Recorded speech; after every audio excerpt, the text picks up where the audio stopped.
नमस्कार, Tarun Bharat news bulletin मध्ये आपल्या सर्वांचे स्वागत. आता पाहूया ठळक घडामोडी. महानगरपालिकेच्या अग्निशमन कर्मचाऱ्याकडे घबाड, लाचलुचपत प्रतिबंधक विभागाकडून गुन्हा दाखल. सांगली, मिरज आणि कुपवाड शहर महानगरपालिकेच्या अग्निशमन विभागातील कर्मचाऱ्याविरुद्ध लाचलुचपत प्रतिबंधक विभागानं अपसंपत्ती प्रकरणी गुन्हा दाखल केलाय.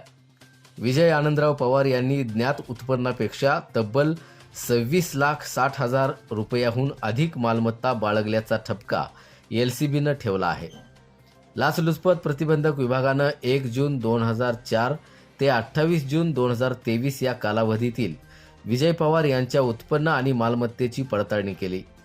तपासात त्यांनी त्यांच्या ज्ञात उत्पन्नापेक्षा 26,60,780 रुपयांची म्हणजेच 31.68% जादा मालमत्ता भ्रष्ट मार्गानं संपादित केल्याचं निष्पन्न झालंय. या प्रकरणी सांगली शहर पोलीस ठाण्यात भ्रष्टाचार प्रतिबंध अधिनियमांतर्गत गुन्हा दाखल करण्यात आलाय.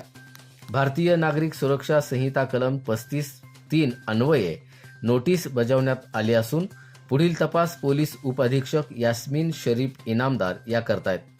ही कारवाई पोलीस अधीक्षक शिरीष सरदेशपांडे आणि अप्पर पोलीस अधीक्षक अर्जुन भोसले यांच्या मार्गदर्शनाखाली करण्यात आली आहे. सांगली बंदची हाक, वाढीव घरपट्टी विरोधात महानगरपालिकेवर मोर्चा, मागण्या मान्य न झाल्यास न्यायालयीन लढा. सांगली, मिरज आणि कुपवाड शहर महानगरपालिकेच्या वाढीव घरपट्टी विरोधात कृती समितीनं यापूर्वी अनेक आंदोलनं, निवेदनं आणि आंदोलनात्मक इशारे दिले.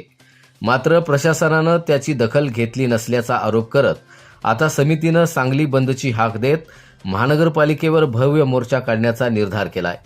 मोर्चाची सुरुवात जुनं स्टेशन चौकातून होणार असून राजवाडा चौक, पटेल चौक, तानाजी चौक, गणपती पेठ, सराफ कट्टा, मेन रोड, बालाजी चौक, गारमेंट चौक आणि हर्बट रोड मार्गे तो सांगली महानगरपालिका मुख्यालयावर धडकणार आहे.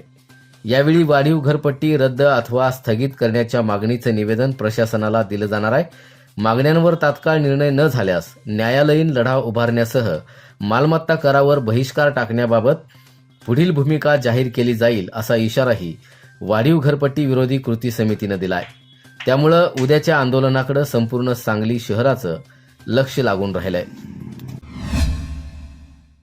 चिनी बेदाण्यावर आयातबंदीची मागणी, विविध प्रश्नांसाठी द्राक्ष बागायतदारांचा जिल्हाधिकारी कार्यालयावर मोर्चा.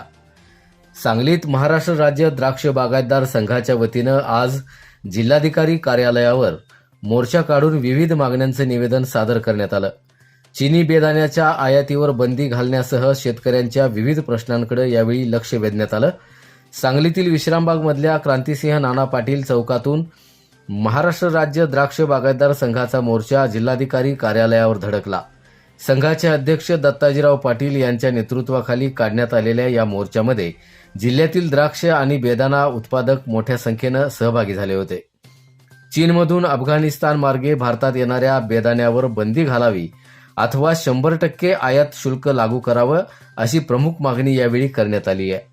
तसंच सांगली जिल्ह्यात इनलँड कंटेनर डेपो उभार करण्यात यावा, शालेय पोषण आहारात बेदाण्याचा समावेश करावा आणि इलेक्ट्रिक ट्रॅक्टरवर 50% अनुदान द्यावं अशा मागण्यांचाही निवेदनात समावेश होता. या सर्व मागण्यांचं निवेदन जिल्हाधिकाऱ्यांमार्फत राज्य आणि केंद्र शासनाकडे पाठवण्यात आलं असून मागण्या मान्य न झाल्यास आंदोलन तीव्र करण्याचा इशाराही द्राक्ष बागायतदार संघाकडून देण्यात आलाय. झाडं लावा, झाडं जगवा हा संदेश देत सांगलीत आज हरित सांगली वृक्षारोपण अभियान उत्साहात पार पडलं.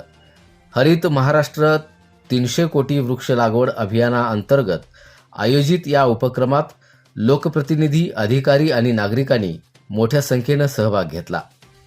पर्यावरणाचा समतोल राखण्यासाठी आणि भावी पिढीला हिरवाईची शाश्वत भेट देण्यासाठी सामाजिक वनीकरण विभागानं हरित सांगली उपक्रम राबवला. या कार्यक्रमाला पालकमंत्री चंद्रकांत दादा पाटील, आमदार सुरेश खाडे तसंच जिल्हा प्रशासनातील वरिष्ठ अधिकारी उपस्थित होते. यावेळी विविध ठिकाणी वृक्षारोपण करण्यात आलं आणि लावलेले प्रत्येक झाड जगवण्याचा संकल्पही करण्यात आलाय. केवळ झाडं लावणं नव्हे तर त्यांचं संगोपन करणंही तितकंच महत्त्वाचं असल्याचं मान्यवरांनी यावेळी सांगितलंय.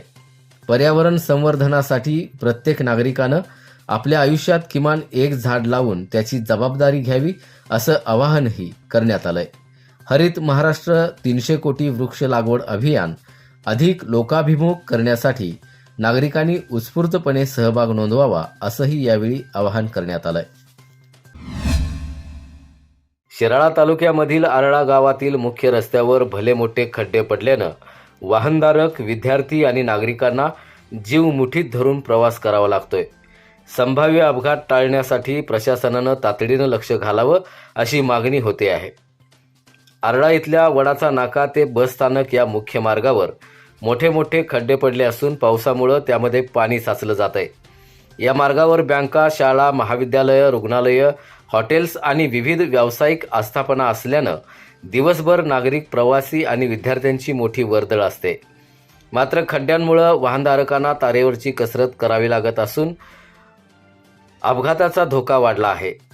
चांदोली पर्यटनासाठी जाणाऱ्या पर्यटकांनाही याच रस्त्यावरून प्रवास करावा लागत असल्यानं त्यांच्यातही नाराजी आहे.